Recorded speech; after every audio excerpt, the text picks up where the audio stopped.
in regard that I extend a formal invitation to noted Indian Hindi language poet, essayist, literary cultural critic, Mr. Ashok Vajpai, to grace our stage and share your scholarship through the eloquence of your poetic and literary discourse. Welcome you, sir. I hope Sri Ashok Vajpai does not need an introduction to an enlightened audience like this. He has been, as he was just saying, about me and my daughter, a multitasker. He was in the civil services.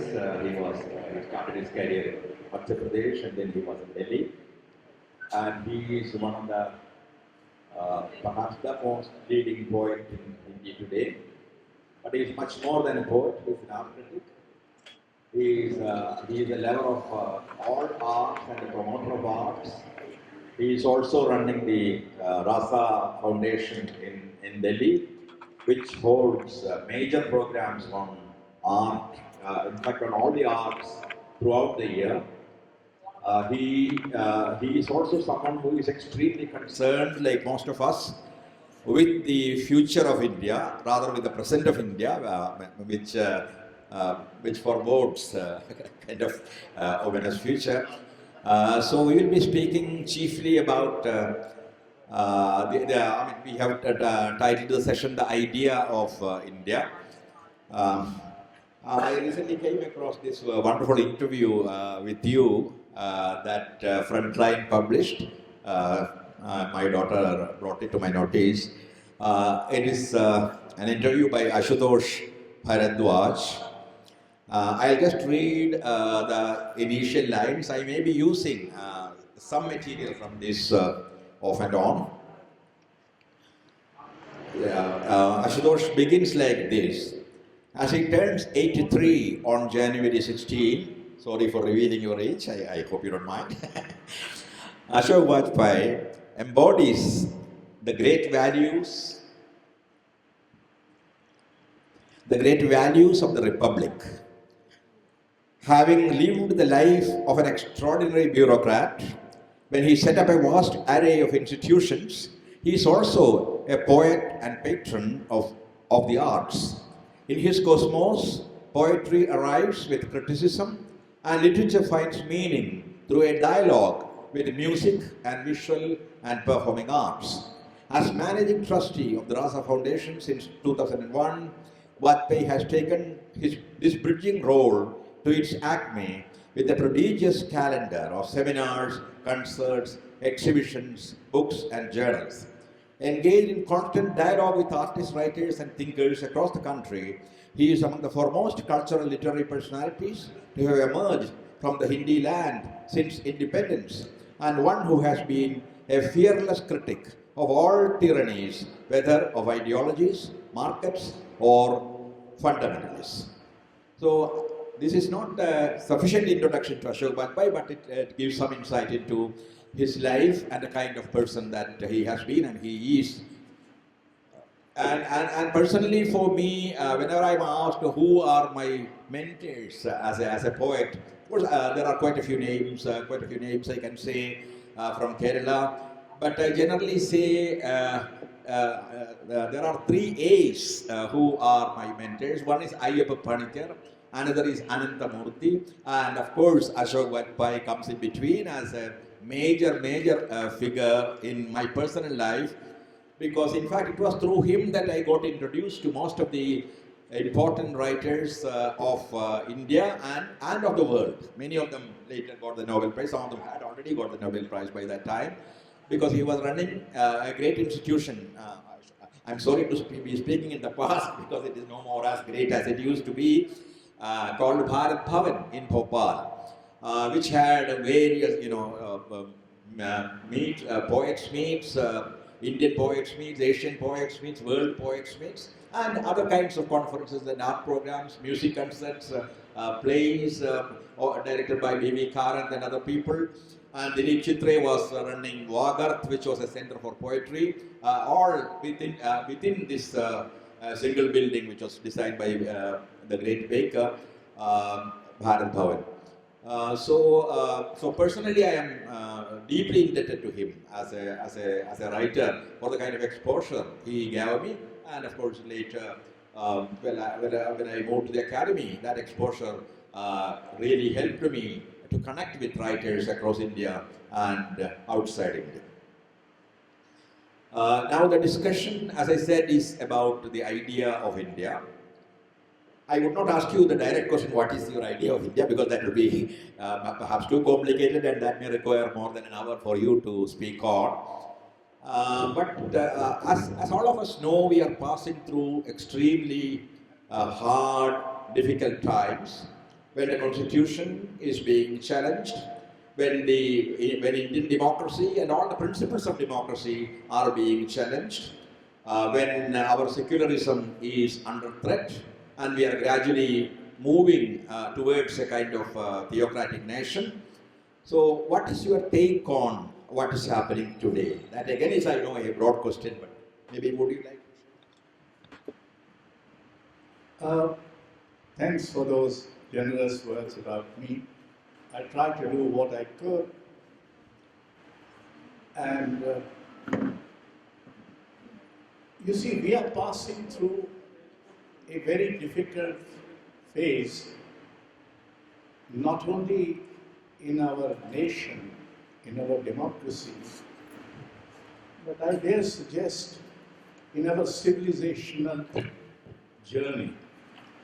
What is at stake? I think is not merely democracy and the constitution, but also the idea of India.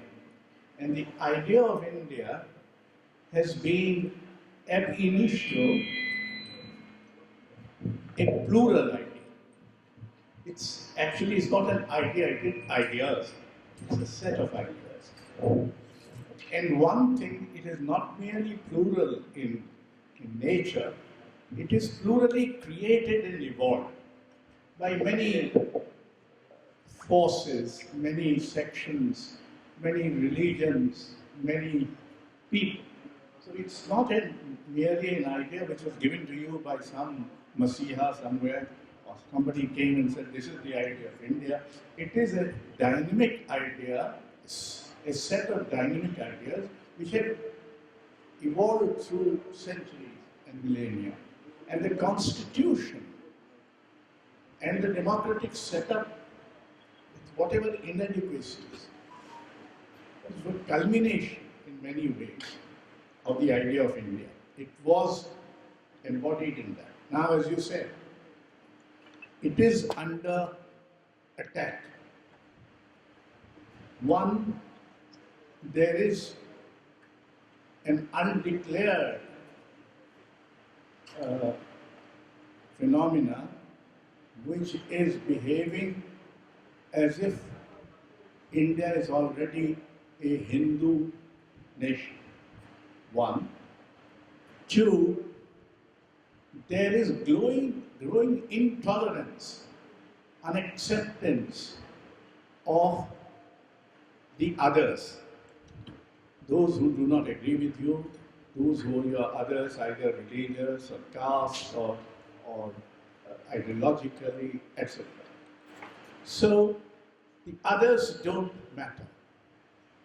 The others' job is to more or less, sooner or later, to start becoming like you are. So there is a great thrust towards uniformity. And this uniformity takes such forms that sometimes you are being told what to wear and not to wear, what to eat and not to eat, how to do this or that. So one of the essential features in our civilization itself was dissent, disagreement, debate, dialogue. And they are all being undermined or sidelined. You might be accused of deshadro, if you raise your voice or raise questions. Raising of questions, which is so crucial to a democratic ethos is increasingly being denied. Even in the academic institutions, which used to be the natural fora where interrogation will take place, questions will be raised, debated, are now those spaces are being denied. So we are, in a sense, having an assault on the democratic ethos itself, which by implication is really an attack on the Indian civilizational values, which have been, as I said, valued. After all, if you remember, surely many of you would, in the Nasuriya Sukt of Rigveda, the hymn of creation, after having described the universe, blah, blah, blah, the Rishi says, but when there was no absence, there was no presence, there was no light, there was no darkness, what was there? A very legitimate question. Then he says, maybe he who has created this universe, the Vidhata, would know. And then he pauses and said, maybe even he doesn't know. So according to Amartya Sen, this is the beginning of Indian skepticism from Rigveda. Upanishads are Prashnottars. In Ramayana you have Kushal Prashna. In Mahabharata you have Yaksha Prashna. In Bhakti poetry across the country you have been the Bhakti poets about questions, about religion, about karma kand, about rituals, about what you have. And during our freedom struggle, we were questioning not merely the British regime, we were also questioning some aspects of Indian society which were not acceptable and which had become now. So there is a huge tradition. And now that tradition is being suppressed, is being misinterpreted, it is being, you have now a temple of a god who was called Maryada Purushottam. And all the possible Maryadas in making this temple have been violated. There is a strange Supreme Court decision, judgment, which says the demolition of the mosque was illegal. There has been no evidence that there was a temple below the mosque. And yet, the Supreme Court, in its wisdom, granted the land, the place, to them who had violated it. So there is a temple which is built on a shrine. By destroying a shrine is ab initio apavitra, according to me. The second apavitrata comes from the fact that nowhere in India you celebrate the child Ram. You celebrate child Krishna. So Bala Krishna is, you don't have a Bala Ram. I've never had a name like that, I never heard. So, and it is not even Ba. Already looks like a young boy, at least. And it is being consecrated, or whatever the Prana Pratishtha is being done. Earlier on, it was being done by the king himself, but then because certain objections were raised, there were some couples called, and although in the popular perception, it is the king who has brought Pratishtha. So there was the third violation, if you like. So how can this be on And mind you, Vaishnavas and Shaktas and Shaivites have fought between themselves. They have destroyed their temples, etc. Bloody battles have been fought. Not that it is justifiable, but as a fact of history. So now you are where religion is not allowed to be a private affair. It has to be a very visible, public duty. We are, I hope you are, so am I, so I hope Adura Gopalakrishnan is, we are all various degrees of non-believers, and yet we are Hindus. This is permissible. But now is a situation arises where a political ideology called Hindutva, which has very little to do with the Hindu thought or the Hindu philosophy, etc. In fact, what is happening is today more alarming. All religions seem to have abandoned their own spiritual content. So I have been driven to say that now literature and the arts are the last ramparts of spirituality, and that it is perhaps the job of literature and the arts to retrieve spirituality from this sham where all religions are merrily participating, in some degree or different. But more importantly, the Hindu followers, etc.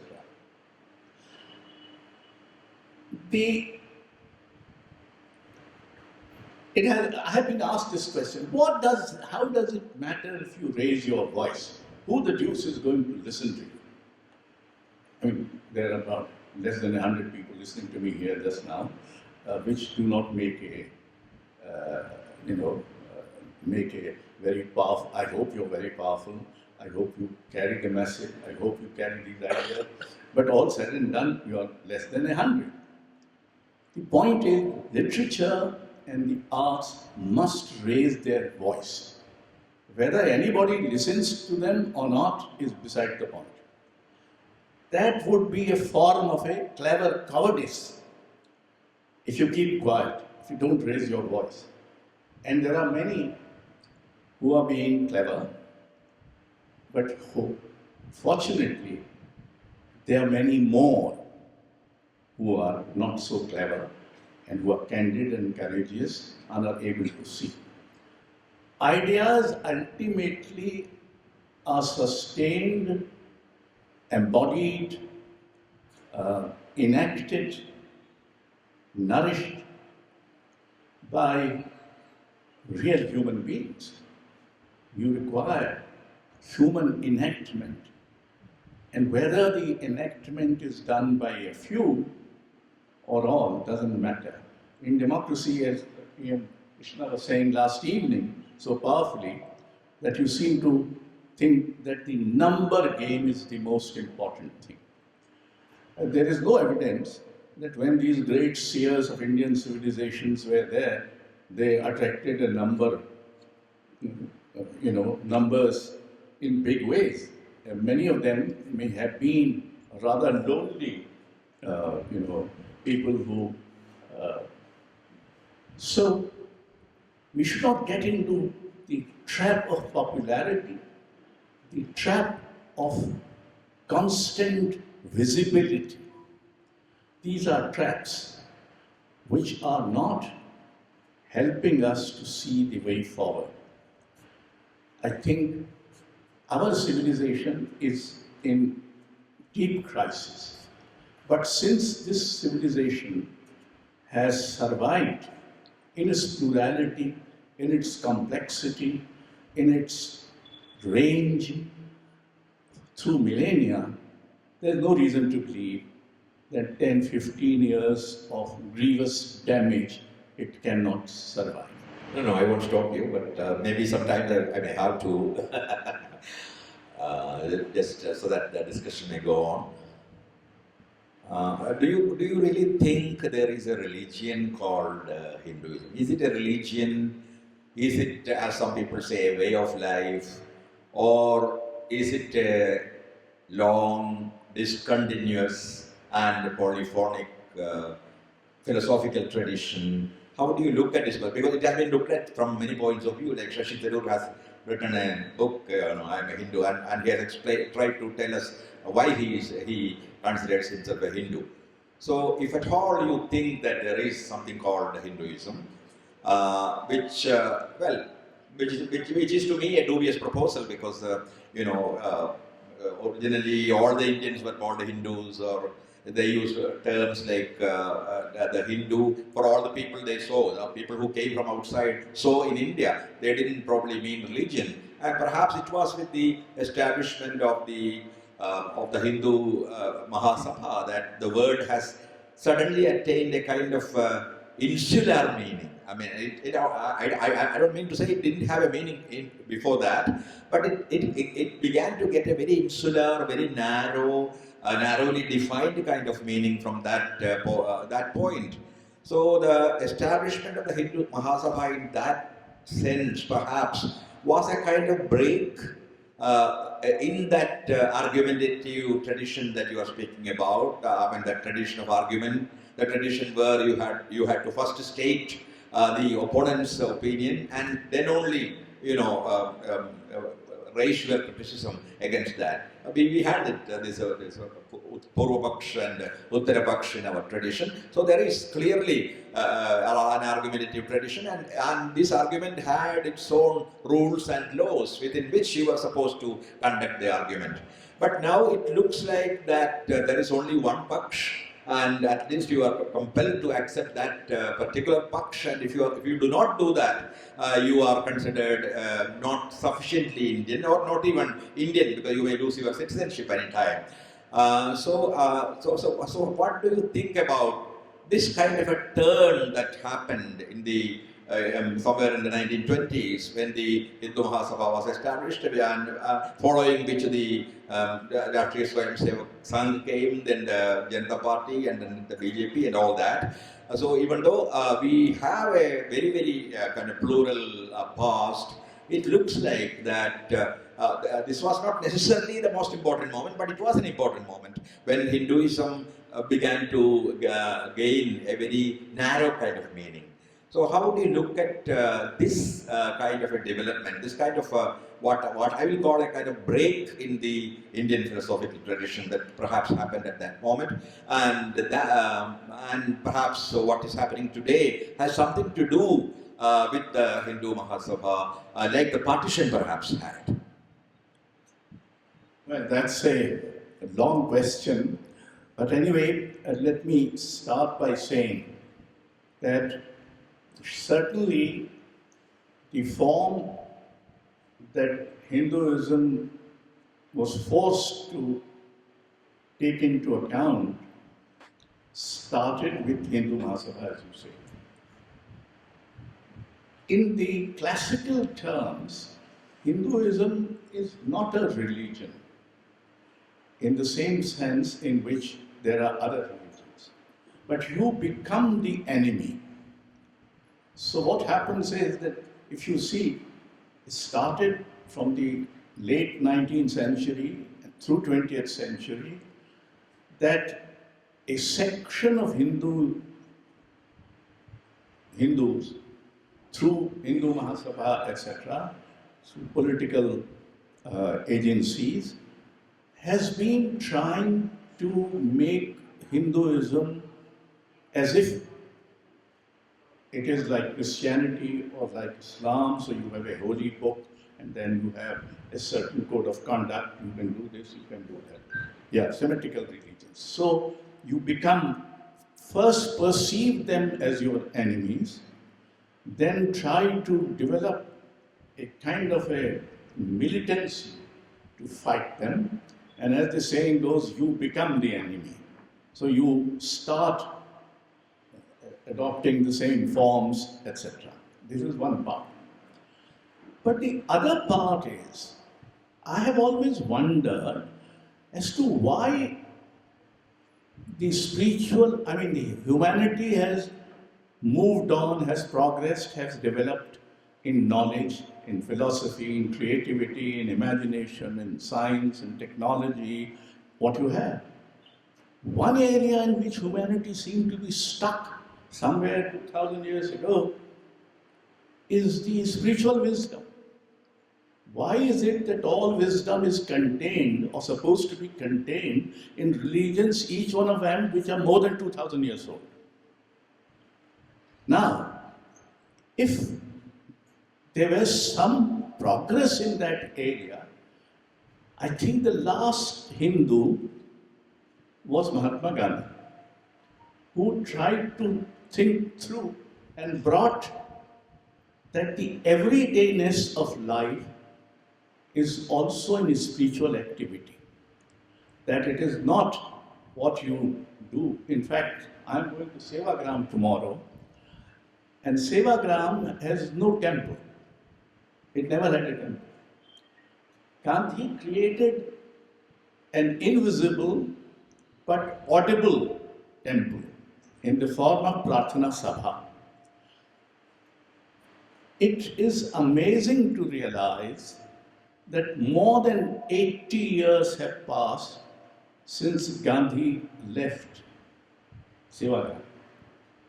But the Prarthana Sabha takes place early in the morning and early in the evening. And what is Prarthana Sabha? It has renditions from all religions of the world. Hinduism, Islam, Christianity, Judaism, Buddhism, Jainism, Sikhism, what you have.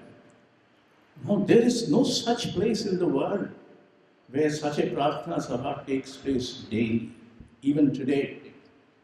So he was trying to create a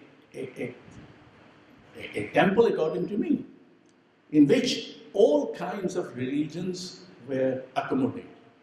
Now that accommodation, that dialogue, I am firmly of the opinion, whether Hindus realize it or not, the majority of them don't seem to have realized this, unfortunately, that RSS and the Hindutva are the biggest dangers to Hinduism itself. They are less dangerous to Islam, Christianity, other religions, although they pretend to be, but they are going to destroy Hindu religion, which had thrived on plurality, on various kinds of sects, and therefore it's not a religion in the exact sense. It's a way of life.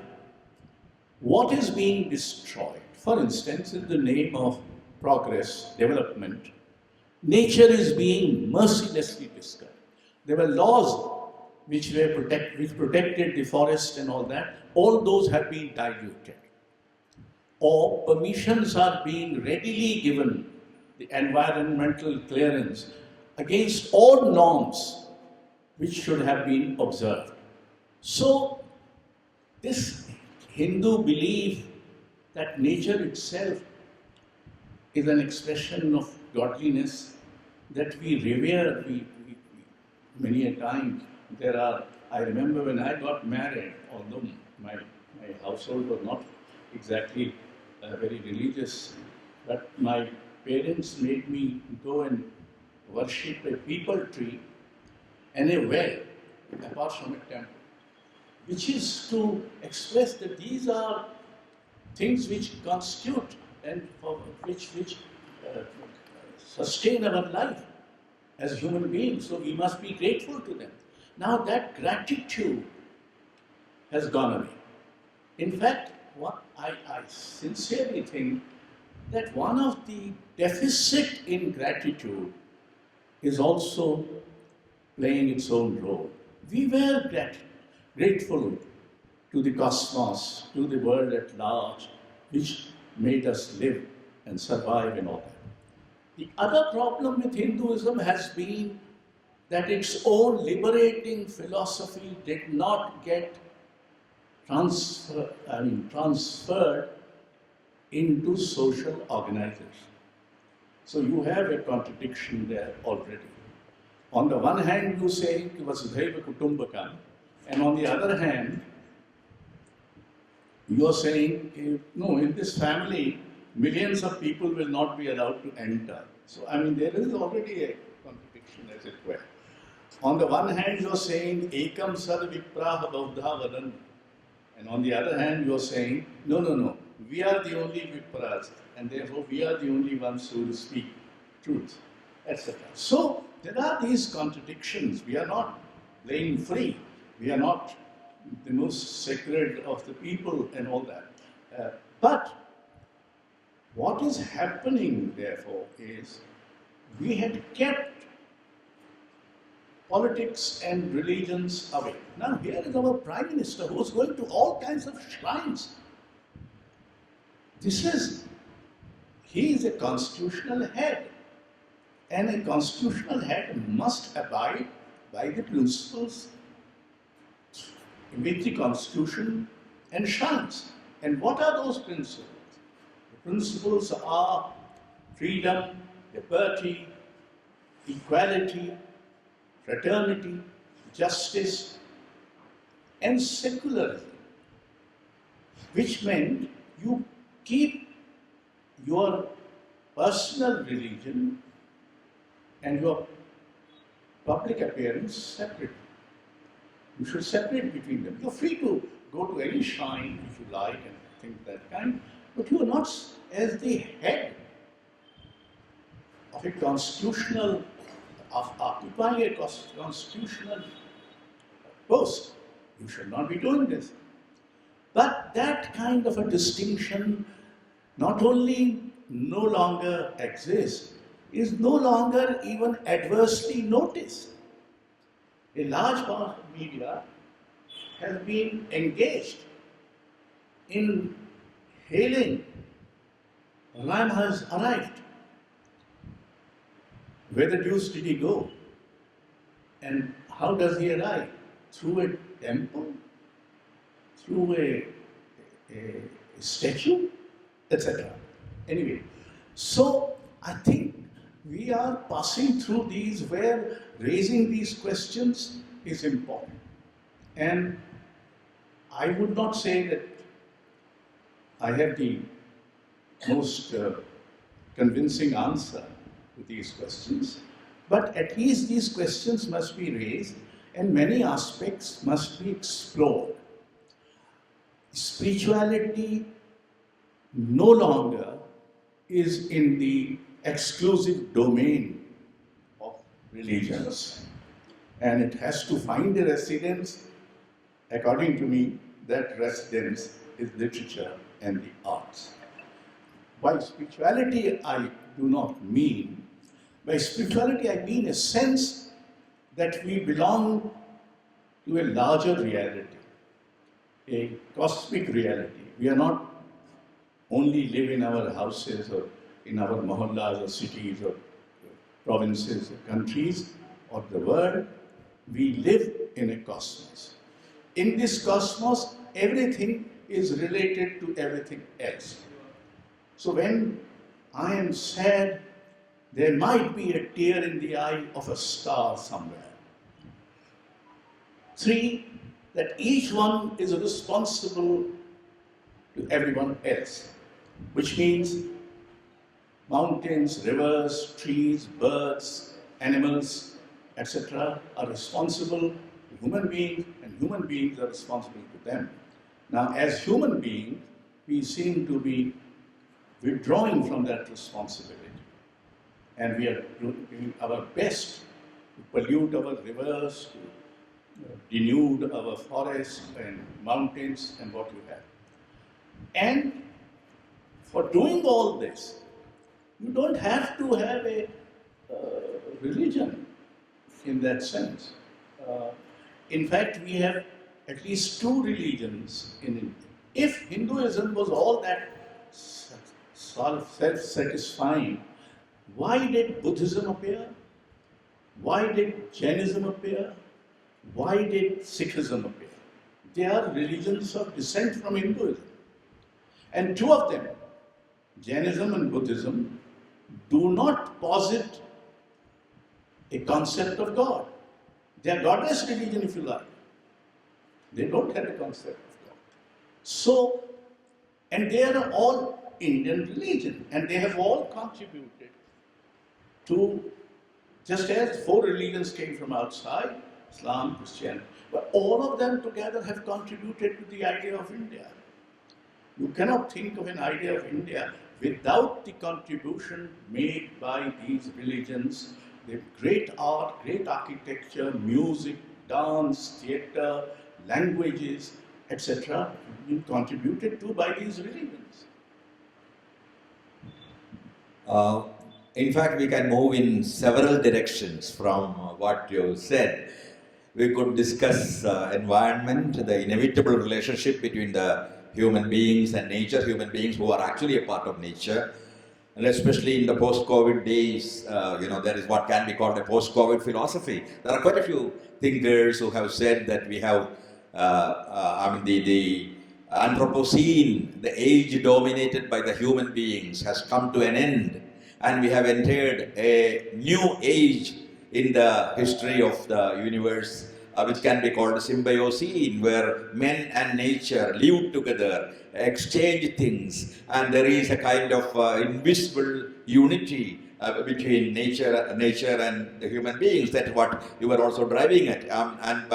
I completely agree with your idea of spirituality, because I have myself made very similar statements, that it is a kind of understanding of the ultimate unity and harmony of the universe. It's also a kind of, it is also something that compels us to seek the meaning of life and the meaning of the universe, which makes us perhaps different from the animals. I would not dare say that, because maybe the animals also are seeking the meaning of life. I will not ridicule them, but perhaps they don't, and we do. We keep doing that. We keep asking questions. What is life? What is the secret of life? What is the secret of nature? What is the relationship between nature and human beings? So these are, and then we go into nature, and all the and according to me, all the sciences, religions, various systems of philosophy, all these are spiritual in a very deep sense, where we are all trying to seek the truth and find the truth about what is happening around us and how our life is lived. So I do not find a contradiction among these different ways of, they are only different ways of looking at things and seeking the meaning of things. And of course, you also mentioned, that's what I said, why I said that we could go travel in many directions from where you left. I remember, so many cartoons and trolls are appearing these days on the social media. And one of the most interesting ones I found was that, our parliament was inaugurated by sannyasins, and our temple was consecrated by the Prime Minister.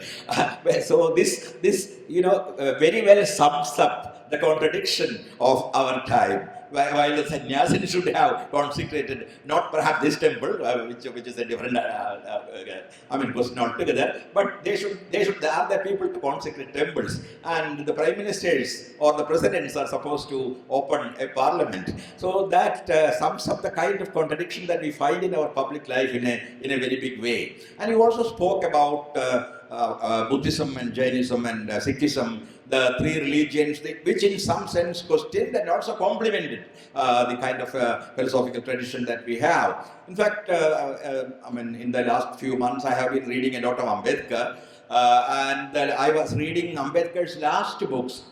They are about Buddhism, and I'm sure many of you have read them. They are about Buddhism, and Ambedkar says human beings need a religion. Many people think that Ambedkar was an atheist or he was against religion. No, he says they need a religion, and then he compares various kinds of religions, and that is how he arrives at Buddhism. Buddhism as an ideal religion, because it does not recognize caste and such hierarchies and divisions. So you have a choice, but what he mentioned was, we need a religion so that people can try to see the world through that and understand the world in their own specific and very different ways. You also spoke, of course, about the importance of Gandhi. I don't think any one of us would doubt the new relevance of Gandhi. New relevance of Gandhi, I mean, from various points of view, from the point of view of the destruction of the environment, at a time of the climate change when the human race itself is facing a kind of extinction, Gandhi has become extremely important. And now, as we know, every day, so many thinkers in India and in every country in the West, have been writing on Gandhi from epistemological, ontological, philosophical, environmental, political, various points of view. So Gandhi has become suddenly relevant, and it is this Gandhi that who got martyred on 30th January, which is fast approaching. So that is a time to remember Gandhi. It's also perhaps a time to remember Gandhi's mother, and also what led to Gandhi's mother. And so the question, one of the questions at least before the Indians today is: are you with Gandhi, or are you with the person and the ideology that murdered Gandhi? So that seems to be a very crucial and fundamental question that should decide the way we should the way we should choose, the way we need to think. Well, I was also going through your the great book edited by you, in India Descends, which I would recommend to all of you. This is edited by Ashok Vajpai, not written by him, but he has a beautiful introduction there. This is a wonderful book because it brings together the entire tradition of argument and debate that has gone into the making of the Indian mind. He begins with some of the earliest thinkers. He begins with Ajivikas and Charvaks, then goes to Buddhism and Jainism, then the Subhashitas, and then the Veerashaivas, the classical Tamil poets, of course, all the major Bhakti and Sufi poets, and then he comes to the contemporary thinkers who have always championed dissent, disagreement in various kinds of ways. So that is how this book becomes important. And he begins, I find, with a quotation from Subhashitavali, which is originally written by we call him also Vallabhacharya or Vallabhadeva. Bow to him who is the word, both occult and manifest, his glory revealed by the power of the independent mind. His glory revealed by the power of the independent mind. So the power of the independent mind is the greatest proof to what you call the spiritual element of the universe, or the spiritual element in man. And so what would you speak a little more about? I mean, we don't have much time, about this, the idea of dissent and the idea of argument, and also the relevance of Gandhi. We can leave some 10 minutes for questions at the end, and maybe you can speak for 5 seconds. You see, Gandhiji, in one of his last Pratna Sabha, which is about 4 or 5 days before he was killed, there was an angry someone who said to him, okay, you have done enough damage to us, now you should leave. You should go. So Gandhi asked him, where do I go? He said, go to the Himalayas. So Gandhi answers, I imagine laughingly, that, going there would be very soothing for me. There will be no problem of getting something to eat and all that. I will very much be at home. But my problem is, I do not want to leave you. If you come with me to Himalayas, I'll go there. Now, this is one part of the story, that there was a time towards the end, the last days of Gandhi, where he's saying, I am all alone. And he was really alone in that sense. Now I'm reminded of three lyrics of which he was very fond of. One was, of course, Raghupati Raghav Rajaram, but the punchline there is, Ishwar Allah Tere Naam Sabko Sanmati De Bhagwan. This is the real intelligence which should be given to everybody to understand that Ishwar Allah dono ek hi ke naam hai. This is one. The second one was Mokho ka dhoode tu bande मैं तो तेरे पास में. This is a Kabir verse where Kabir assumes that God is addressing us. Where are you looking for me? I am in the breath of your breath. I am not in Kaaba. I am not in Kailas. Now, this is a 14th century poet saying, and Gandhi was very fond of it. And the third was, you remember when independence came to India, Gandhi was not in Delhi. He was in Noah Delhi. And there, riots have taken place. And he used to go alone, in spite of, there are 4 or 5 persons who have traveled with him. All of 4 or 5 will go in different direction. And he would go singing, Jodi tor dakshune kyau na ashe, Tumi ekla chaloge. If on your call nobody comes, go alone, walk alone. Now, I think there is this lesson for us. You may argue, make public speeches, appear in social media, this, that, and the other, and yet, in the heart of your heart, you may realize that nobody is coming on your call. But that should not stop you from walking alone. That is one big lesson we must learn from the Mahatma. The other thing is, when he was asked, if there are so many religions which aspire to the same God, why should we have so many religions? A very legitimate question. And the Mahatma answered, all religions are true, but they are all imperfect. So, religions could help each other, will cooperate, because there might be something, and he did himself. He took the idea of Swachhata and service from Christianity or from Islam, sense of equality and all that. So there was, in his version of Hinduism, these elements came from other religions. The third thing is that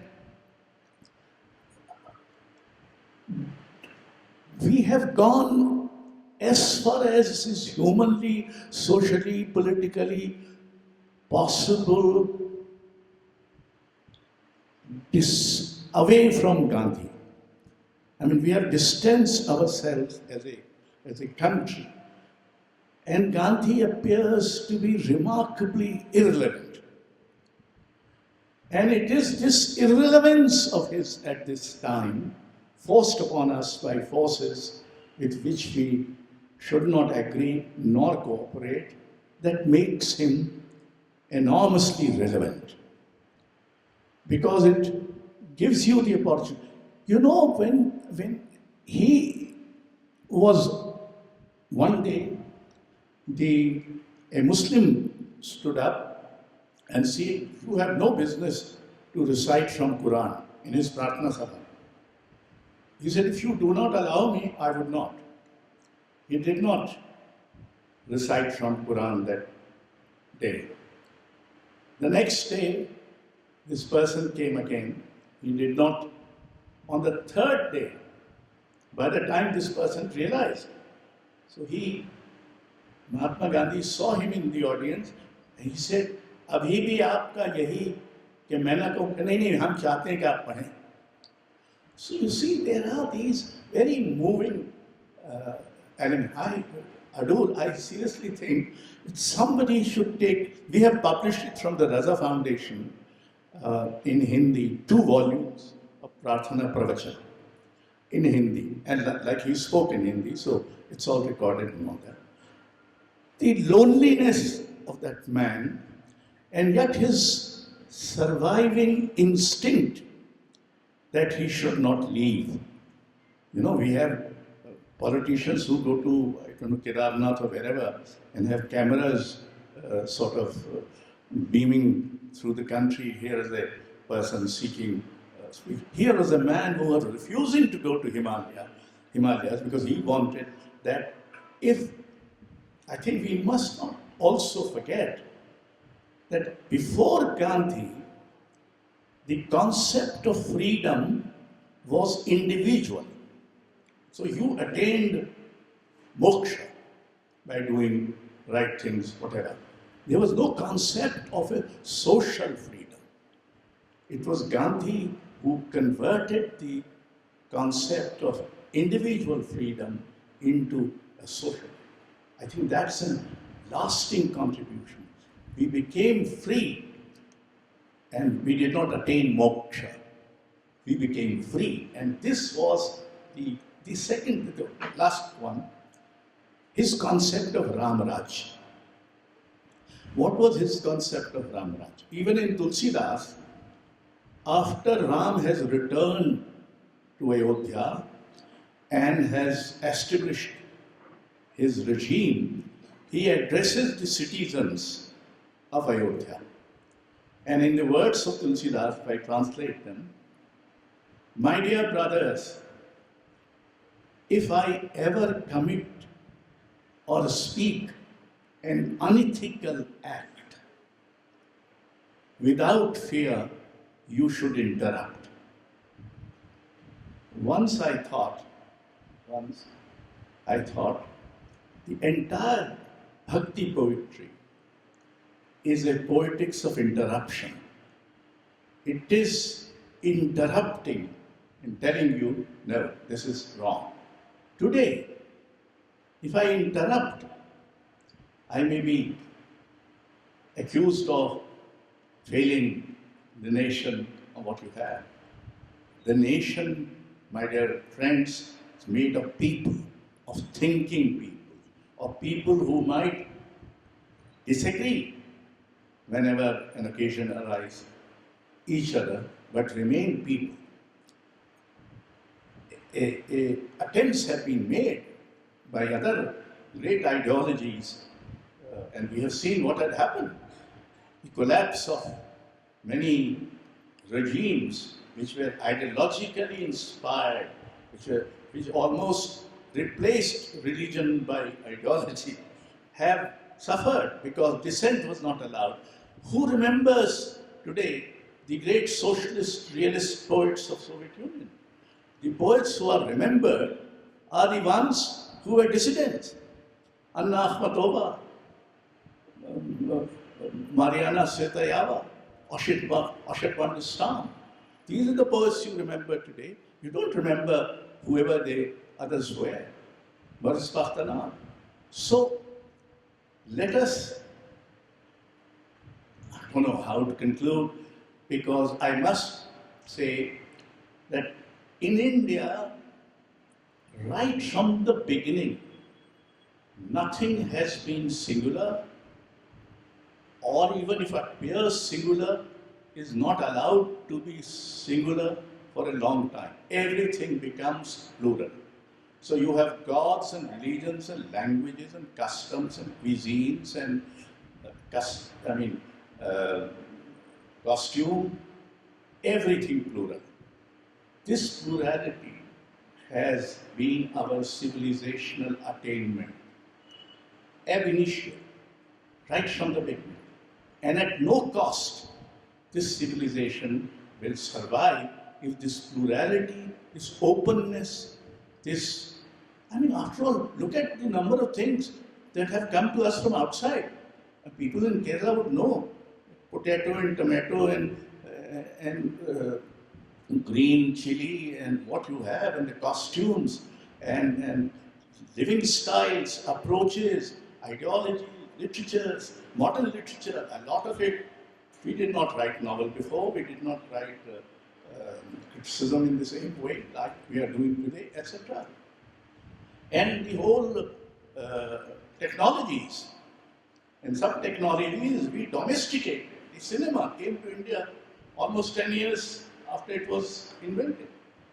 And we kind of made it into a Ramlila sort of thing. In early films, if you remember, everything ended in the etc. So we have been grateful to the country. Like the Vedic seer said, let the ideas come from. So we have many ideas. We started making statues after the Buddha made statues came into being, and they came under the Greco-Roman influence.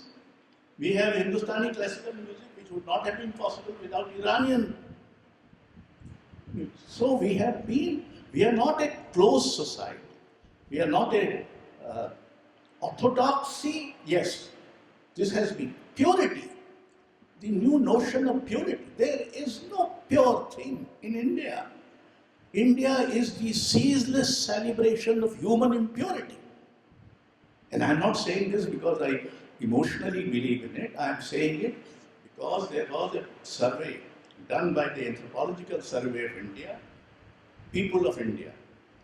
And its conclusions were, one, there are more than 4,600 sociologically definable communities in India.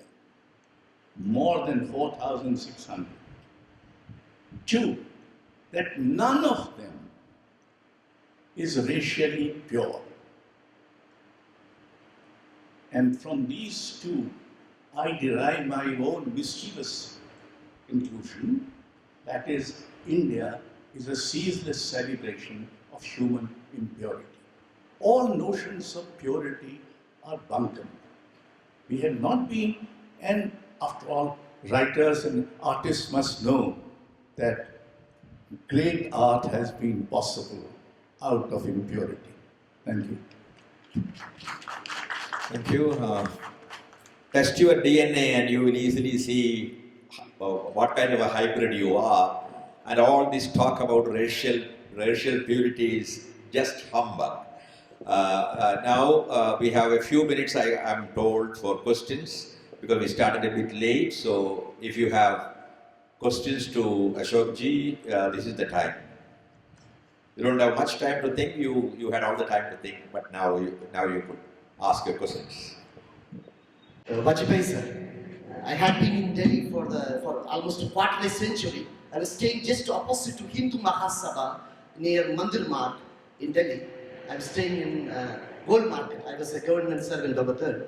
I often visited Hindu Mahasabha whenever time permitted, to attend some discourses. But we are the topic of conversation today, that is idea of India.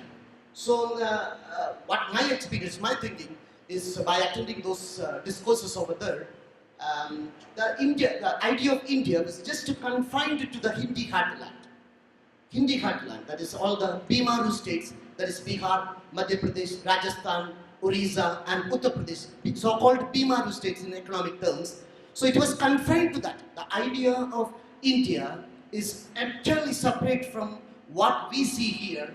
Here we have a very minuscule and microscopic representation of the country sitting here, and there you can see a majority of them that the idea of India was totally different from what we have discussed right here, sir. So in order to come out of that, in order to emancipate those people from that idea of India, what we can do immediately, because almost we are Azadi Ka Amrit Mahotsav हमने मनाया, अभी क्या करना है? We have reached such a level where what we can do for that, in order to emancipate those people, what we can do. Sadly, I belong to North India, and I must say that I feel very betrayed. It's in the north of India that more crucially and more critically the idea of India is under assault. So that is one. And I feel quite disturbed. I feel ashamed to a certain extent. As for what we can do, one is, as writers, as readers of literature, as artists, It is our job to keep this idea alive in whatever way we can. In whatever way we can imagine it, we can embody it, enact it, etc. I don't think writers and artists are best placed to advise, and their advice in any case seldom listened to. So there's no point in advising. We had a critic who said, the fools don't need advice, and it is stupid to advise the wise. So there's no point in your trying to advise or persuade anybody. 2, 3, people like us in North India have been making that attempt all through for about 40 years now to bring North India and South India together. In the realm of creativity and imagination and performance and discussions and things like that. And that's how I invited Sachidanandan when he was very young. And so it is not a hopeless case. I think I read a book which called Hope Without Optimism.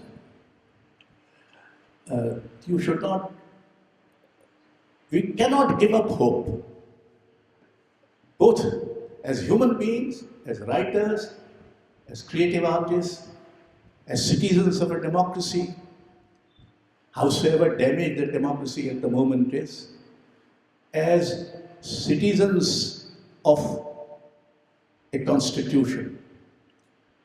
Hope has to be restructured. We have to be intelligent.